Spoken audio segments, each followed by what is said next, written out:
Qual é a maior evidência de uma pessoa que se diz ser cristã? Qual é a sua maior demonstração? Você é um cristão? Você está conhecendo o cristianismo? Você tem curiosidade em saber o que significa ser um cristão?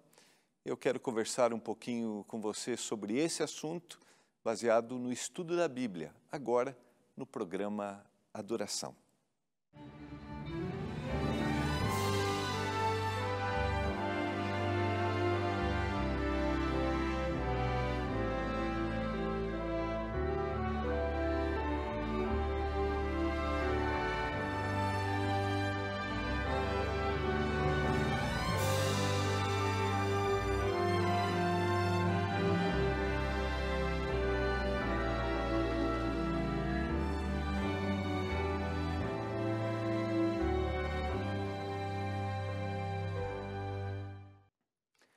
É uma alegria muito grande estar com você nesses momentos para a gente poder estudar a Bíblia, a Palavra de Deus.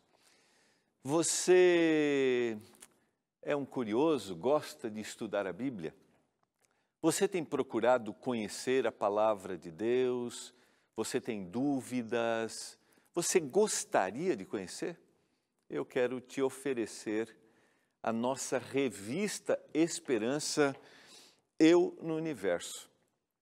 Você vai encontrar aqui qual é a identidade de um indivíduo que se diz ser de Jesus, aquele que acredita ser um cristão.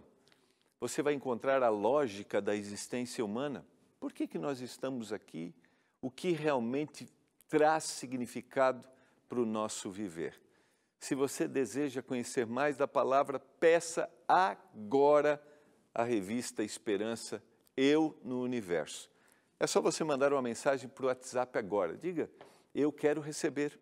É o 12982444449. Vou repetir, anota aí, 12982444449. Lembrando também que você pode acessar o nosso site, é o novotempo.com/escola bíblica, novotempo.com/escola bíblica. Ali você vai ter a opção de solicitar o material físico, a nossa revista Esperança, lembrando que esse material sempre é distribuído pela Novo Tempo sem nenhum custo, porque tem um patrocínio dos nossos Anjos da Esperança. Você também pode pedir o material em PDF. Então, manda uma mensagem para o WhatsApp ou acesse o nosso site, 12982444449, ou acesse o site novotempo.com/escola bíblica. Estudar a palavra de Deus é o que eu desejo com você nesses momentos. A gente tem o privilégio sempre de a gente se encontrar de segunda a quinta, 7h30 da noite, aqui no programa Escola Bíblica, e hoje eu tenho o privilégio de estudar a Bíblia com você aqui no programa Adoração. E eu quero convidar você nesse momento para que a gente ore a Deus. Vamos pedir iluminação. Nós acreditamos no poder do Espírito Santo que atua na nossa mente, nos dando lucidez ao abrirmos a Bíblia. Vamos orar? Muito obrigado, Senhor, porque estamos juntos para estudarmos a palavra, a Tua palavra. Eu fico sempre imaginando quantas pessoas conhecem, estudam, e aqueles que talvez estão aprendendo, ou aquele que está passando aqui pela primeira vez parou, que esta mensagem traga sentido, faça diferença na vida, e que a gente entenda o que o Senhor revelou ao escritor bíblico e que a gente aplique isso no nosso viver. Que a bênção do Senhor esteja sobre cada um dos nossos telespectadores, em nome de Jesus. Amém. Vamos lá, eu quero convidar você a abrir a Bíblia. Não sei se você tem aí a sua Bíblia. Eu não sei se você lê normalmente a Bíblia ou não, mas eu quero convidar você a abrir a Bíblia. Eu vou ler três livros distintos, né? três textos diferentes, mas deste primeiro texto eu quero ler alguns versos, do 14 até o verso 26, portanto 12 versos. Eu não sei, você que lê normalmente, como você vai para o texto bíblico, mas quero te fazer uma proposta aqui, tá? Eu sempre gosto de lembrar isso quando eu estudo a Bíblia. Quando a gente vai ler a Bíblia, a gente tem que lembrar que a Bíblia não é um livro semelhante aos livros que nós lemos normalmente. Por exemplo, na Bíblia a gente tem uma diversidade de estrutura literária. Ou seja, eu posso estar lendo uma história, daqui um pouco eu estou lendo uma carta, daqui um pouco eu estou lendo uma profecia, daqui um pouco eu estou lendo uma parábola, e esses detalhes são importantes quando a gente vai ler. Por exemplo, eu vou ler dois textos que são duas cartas, uma carta de João à igreja cristã, a primeira carta, a carta de Tiago, que vai ser o texto que a gente vai ler com mais detalhes, e vou ler um relato de uma história que está no Evangelho de Mateus, porque os evangelhos contam do mesmo personagem, Jesus Cristo, e os autores escreveram sobre ele e sobre aquilo que ele falou. Então, vou ler aquilo que ele falou. Então, esses são detalhes importantes na leitura do texto. Outra sugestão que eu quero dar para você é que normalmente nós lemos o texto bíblico com uma visão muito mais investigativa, questionadora, que é a nossa mente normalmente, do que uma visão complementar. E você vai entender isso agora, porque a gente vai ler um texto que aparentemente ele tem uma divergência com outras colocações dentro da Bíblia, mas em realidade elas são complementares. Por quê? Porque quando a gente lê o texto, é importante que a gente entenda o seu contexto. Então, vamos à leitura do que está escrito na carta de Tiago à igreja cristã, no capítulo 2, a partir do verso 14. Você crê na Bíblia como a palavra de Deus? Convido você a gente ler junto. Se você está ouvindo pela primeira vez, abra o seu coração. E eu leio. Meus irmãos, qual é o proveito se alguém disser que tem fé, mas não tiver obras? Pode acaso semelhante fé salvá-lo? Se um irmão ou irmã estiverem carecidos de roupa e necessitados do alimento cotidiano, e qualquer dentre vós lhes disser, ide em paz, aquecei-vos e fartai-vos, sem contudo lhes dar o necessário para o corpo, qual será o proveito disso? Vem comigo, tá? Eu vou ler todos os versos e depois a gente vai conversar juntos. Assim também a fé, se não tiver obras, por si só ela está morta. Mas alguém dirá, tu tens fé e eu tenho obras, mostra-me a tua fé sem as obras, e eu com as obras te mostrarei a minha fé. Crê tu que Deus é um só? Fazes bem, até os demônios creem e tremem. Queres, pois, ficar certo, ó homem insensato, de que a fé sem obras ela é inoperante? Não foi por obras que Abraão, nosso pai, foi justificado quando ofereceu sobre o altar o próprio filho Isaque? Vês como a fé operava juntamente com as suas obras? Com efeito, foi pelas obras que a fé se consumou.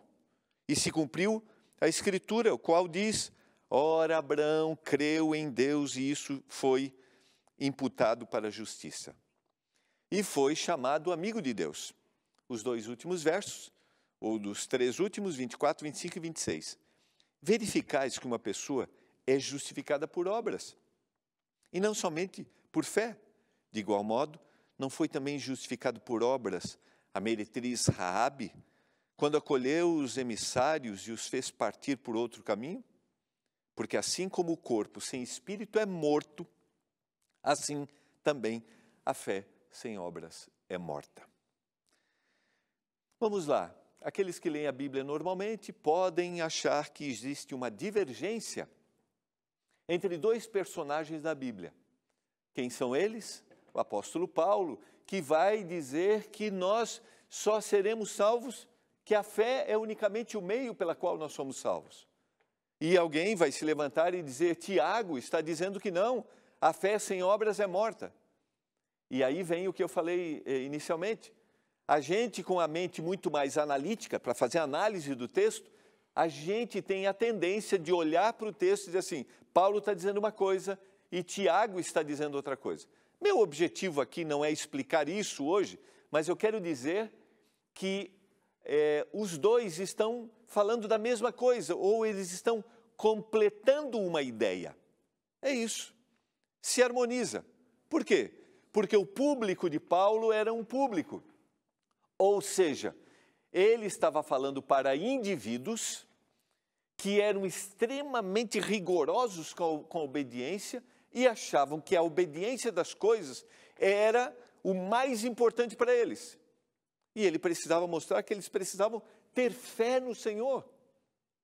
E que as obras ou a obediência era uma consequência ou como um exercício desta fé que eles tinham com o Senhor. Então eles estão se completando. Por outro lado, Tiago não está querendo dizer aqui, está querendo contradizer a Paulo, não. O público de Tiago é outro. Quem é? Tiago tem um público de indivíduos que acreditavam no Senhor, que tinham fé no Senhor, mas eles estavam tão envolvidos pela cultura da época, pela cultura secular, que eles achavam que não precisavam se preocupar com as pessoas. Então isso é só para harmonizar aqueles que acham que a minha ênfase aqui vai ser, você tem que fazer as coisas para ser salvo. Não. E aí, indo de encontro ao que o apóstolo Paulo falou. Não, não é esse o objetivo. O que eu quero apresentar para você hoje de manhã, baseado nesse texto, e a gente vai fazer análise rapidamente. Qual é a maior evidência de uma pessoa que se diz ser cristã? Qual é a maior evidência de uma pessoa que diz, eu aceitei o Senhor Jesus como meu Salvador? Qual é a maior característica daquele que caminha pelas ruas e se diz ser um cristão? Ou seja, ele acredita em algo, como ele evidencia este algo que ele acredita? E é o que Tiago vai dizer aqui. Se nós dizemos que somos cristãos, a gente precisa mostrar que a gente é. E como a gente mostra isso? Através do contato que a gente tem com Deus, que é essa ligação, a fé, e o estilo de vida que a gente tem. E como eu demonstro esse estilo de vida? E aí, Tiago vai enfatizar. Primeiro, ele vai fazer perguntas. Ele vai dizer assim, se o indivíduo disser que tem fé, mas não tiver obras, ele não tem resultado nenhum. Pode isso, por acaso, demonstrar que ele está salvo? Então ele está dizendo assim, você precisa mostrar. Não mostrar como forma de mérito, entende? Mas você precisa revelar aquilo que você acredita. Lembra bem? Ele tem um público que acha que não existe comprometimento na vida. E agora, fazendo uma pergunta para que houvesse uma reflexão, ele revela como isso acontece. E qual é o exemplo que ele dá? Ele dá o exemplo de uma pessoa que tem alguma necessidade, ele cita, por exemplo, aqui, ele cita, se alguém é carecido de roupa, se alguém é carecido de alimento, e você vai olhar para essa pessoa e vai dizer assim, vai em paz, meu filho, que o Senhor esteja contigo, o Senhor vai prover todas as coisas. O que isso revelou? Você sabe que em determinados momentos, as palavras não são o suficiente. Neste caso, dentro desta necessidade, ele está dizendo assim, qual é o proveito disso? Se você não proveu para ele aquilo que ele necessita. Ou seja, alguém passou por você, ele tem uma necessidade de alimento, de roupa, se você não demonstrou o que significa a fé que você tem. A gente tem que cuidar muito com esse detalhe aqui. Eu não estou falando aqui do que a gente chama hoje de que tudo se resume no evangelho social. Não, mas eu quero dizer para você que o cristão tem uma responsabilidade social. Tem. Nós precisamos evidenciar aquilo que acreditamos. Nós precisamos demonstrar. E como nós demonstramos que Jesus está no nosso coração? A forma como nós olhamos para as pessoas e a forma como nós tratamos as pessoas. Por isso que ele vai dizer, não adianta somente você falar, ide em paz, aquecei-vos e fartai-vos, se você não fizer nada. Existem determinados momentos que as palavras são essenciais. Elas são conforto, elas são acolhimento, mas em alguns momentos eu preciso transformar as minhas palavras em atos. E ele vai agora, a partir do verso 18, como que criar um personagem que esteja contestando aquilo que ele está apresentando. Aí ele vai dizer, mas alguém dirá, tu tens fé e eu tenho obras, mostra-me a tua fé sem as obras, e eu com as obras mostrarei a fé. E aí ele vai citar, por exemplo, o verso 19, crês tu que Deus é um só? A crença fundamental daqueles que o ouviam, que acreditavam no único Deus verdadeiro. Então não adianta você dizer, eu acredito, é o que Tiago está dizendo aqui. Não adianta só dizer, eu acredito, e você não demonstrar que você acredita. Lembra bem, um outro detalhe importante é que isso não é meritório. A pessoa que aceita o Senhor Jesus e faz algo por alguém, ou ele deve fazer algo por alguém, isso não é uma busca para ser salvo, isso não é um mérito para a salvação, não. Isso é o seu estilo de vida. E ele, depois de questionar, não adianta você dizer eu acredito, porque ele cita, até os demônios se acreditam. E ele vai dizer assim, queres, pois, ficar certo, ó homem vazio, ele diz. A fé sem obras é inoperante. Inoperante quer dizer, originalmente aqui, ela é ociosa. Ele está dizendo assim, eu posso dizer que acredito, eu posso dizer que Deus é o meu Deus verdadeiro, mas se eu não me preocupo com as pessoas, se eu não me preocupo com as necessidades que as pessoas têm, e eu vou ampliar isso aqui, não é só a necessidade, também é como eu trato o meu próximo, como eu olho para ele, como eu me refiro a ele, sabe? Como eu evidencio esse tratamento. Se eu olho ele como meu inimigo, o meu adversário, não importa por sua crença, por aquilo que ele escolheu, eu estou sendo um homem inoperante, um homem insensato, melhor, e as minhas ações são inoperantes. Um homem vazio e as minhas obras ociosas. E agora, na sequência, lembra bem, Tiago está falando para pessoas que não queriam ter um compromisso para revelar aquilo que eles faziam. Ele vai usar dois exemplos da Bíblia, de histórias da Bíblia que estão lá no Antigo Testamento. O primeiro exemplo, que são histórias conhecidas daqueles que estão ouvindo a sua fala ou que estão lendo aquilo que ele escreveu. A primeira história é a história de Abraão, que evidenciou, que mostrou que ele havia aceito realmente ao Senhor Jesus, que ele tinha a crença no coração, e ele vai citar esse exemplo. Vê que ele ofereceu o próprio filho Isaque. Vês como a fé operava juntamente com as suas obras. Pelas obras a sua fé se consumou. E aí no verso 23 ele diz assim, ora Abraão creu em Deus e isso lhe foi colocado na conta. Essa é uma expressão que está originalmente dentro da ideia contábil. Ser colocado na conta não é para que ele tenha créditos para que seja aceito. Não. Isso lhe foi imputado como justiça, ou seja, foi colocado na sua conta, porque isso revelou que ele aceitava as ordens do Senhor Jesus mas também ele executava essas ordens. Ele revelava essas ordens. Eu creio que você talvez já esteja entendendo um pouquinho o recado que a palavra de Deus quer nos dar hoje aqui. Para nós que talvez nos declaremos cristãos, para a gente que diz assim, eu sou um cristão, eu sou do Senhor Jesus, e aí são as inúmeras placas e igrejas que a gente tem. Não basta eu dizer eu sou.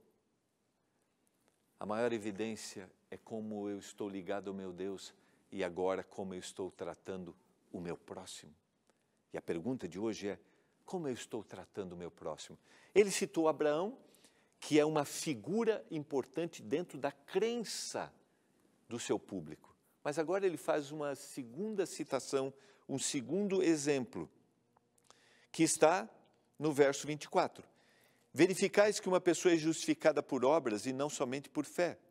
De igual modo, não foi também justificada por obras a meretriz Raabe, quando acolheu os emissários, os espias, e a tradução aqui, os anjos, e os fez partir por outro caminho? Ele cita Abraão, um exemplo extraordinário de referência para aquele povo, e agora ele cita uma outra personagem que foi Raabe, uma pagã, uma mulher e prostituta. Sabe o que Tiago está dizendo aqui? Não importa qual seja a pessoa, não importa qual seja a sua linhagem, uma pessoa revelará que é de Deus na forma como ela vai tratar os outros. E nesse caso foi como Raabe tratou aqueles espias que estavam querendo olhar a cidade para que o povo de Deus pudesse agora estar ali. Não importa quem seja, não importa quem o Senhor olhou e tocou no coração, se essa pessoa evidenciar como ela vai tratar o seu próximo, ela é do Senhor, ela é de Jesus. E eu falo para você que talvez esteja conhecendo o cristianismo, ou você que talvez um dia conheceu, e você talvez hoje me enche de argumentos e critique, pastor, mas o que o senhor está falando não é o que acontece. Eu vou dizer para você que ao longo do meu ministério pastoral, eu conheço muitos que realmente evidenciam que Jesus está no coração, que Jesus está trabalhando na vida pela forma como eles tratam o seu próximo com respeito, com carinho, mesmo pessoas que pensam diferente, têm ideias diferentes. Eu também conheço pessoas que demonstram no seu tratamento, no seu cuidado, sabe, na sua sensibilidade, em prover o que o outro precisa, em ajudar, em criar caminhos. Essa é a revelação de uma pessoa que se diz do Senhor. E é interessante que ele conclui esse texto dizendo assim, porque assim como um corpo sem espírito é morto, assim também a fé sem obras é morta. Ou seja, assim como o espírito nós precisamos da vida, assim a vida daquele que se diz um cristão é revelada pela forma como ele vai tratar o seu próximo. Quero concluir lendo 2 textos para fundamentar essa ideia apresentada por Tiago e aí fazer-nos uma breve reflexão pessoal da nossa decisão hoje. O primeiro texto, eu convido você a abrir, está na primeira carta de João, capítulo 3, e o verso 17, diz assim, ora aquele que possui recursos deste mundo e vir a seu irmão padecer necessidade e fechar-lhe o coração, como pode permanecer nele o amor de Deus? Eu vejo alguém que precisa de mim, passa necessidade. Se eu não fizer alguma coisa, se eu fecho o coração, o amor de Deus está em mim? Eu sou realmente um cristão? É para eu pensar. O outro texto que eu convido você a ler comigo está em Mateus, Evangelho de Mateus, capítulo 25, o contexto é os acontecimentos do fim e também como eu deveria me preparar e como será reconhecido aquele que foi do Senhor no fim. Está lá no verso 31. Quando vier o Filho do Homem na sua majestade e todos os anjos com ele, então se assentará no trono da sua glória e todas as nações serão reunidas na sua presença. E ele vai separar uns dos outros. E a linguagem aqui separará os cabritos das ovelhas. As ovelhas para a sua direita e os cabritos à sua esquerda. Então virá o rei aos que estiverem à sua direita e ele vai dizer assim: vinde benditos de meu Pai, entrai na posse do reino que está preparada desde a fundação do mundo. Porque tive fome e me desses de comer, tive sede e me desses de beber, era forasteiro e me hospedastes, estava nu e me vestistes, enfermo e me visitastes, preso e fostes ver-me. Então os justos vão perguntar: quando foi que te vimos com fome e te demos de comer? E com sede e te demos de beber? Te vimos forasteiro e te hospedamos, ou nu e te vestimos? O rei responderá: em verdade, vos afirmo que sempre que o fizeste a um desses meus pequeninos irmãos, a mim o fizestes. E na sequência, ele vai falar daqueles que não fizeram. E eles vão perguntar: quando que nós não fizemos? Sabe o que me chama a atenção nesse texto? É que aquele que é de Jesus, ele não fica mostrando o que fez.